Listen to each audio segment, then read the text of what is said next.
When you look statistically in the United States, there's about 500,000 men that have a vasectomy every year, just disconnecting the tube that carries sperm out for contraception.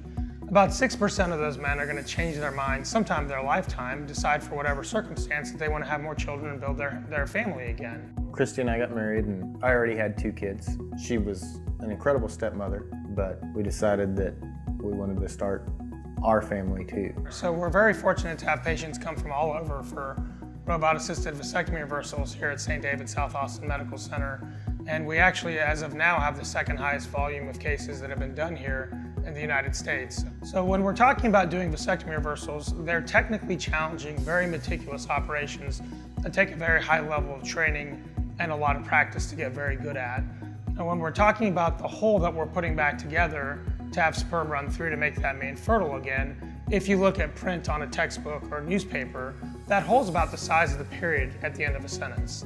So it's extremely small. It's around 0.7 millimeters. The needles and the sutures that we use to put those tubes back together are very difficult to even see with the naked eye. They're that microscopic. The advantages that for a surgeon that I believe that we get when we use robot assistance, perhaps over the microsurgical technique, are a number.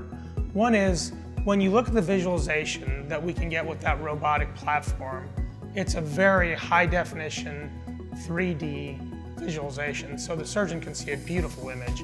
It's very sharp. I personally feel like I can see better with the robotic device than I can with the microscope. Another one of the nice advantages of the robotic technique is when you're operating with instruments with your hands, the human hands and wrists can only make so many motions and movements.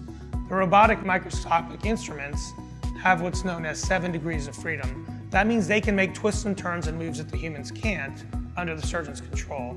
So it becomes a much more delicate operation that you can move much more fluidly, much more seamlessly, because that robot offers you a lot of those advantages.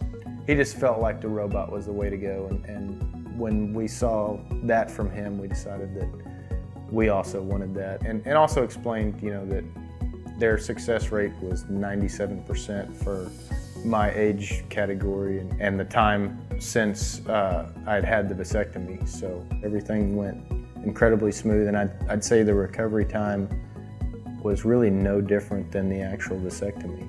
Yeah, that looks good. We went and turned in the sample the first time. 6 weeks later approximately, they said everything was good, and then scheduled another follow-up appointment 6 weeks out. Halfway to the second appointment, found out that Christy was pregnant, and we were able just to call and cancel the second appointment. We're so excited to grow our family, and my kids from my first marriage are incredibly excited too. They can't wait to have a little brother. There's a joy that we get from doing these procedures together, from helping people, and we have our own special little niche with the male fertility and helping people complete their families in a way that nobody else is doing, really. It feels good. So we're very fortunate to be able to build a center of excellence here for this operation. And by doing so, really the reputation has grown a lot, and we're getting patients from all over the country and even internationally that are coming here for this operation. And they know they're going to get a very good operation in an excellent environment where they're going to have very good care from the second they walk into the door to the second that they leave.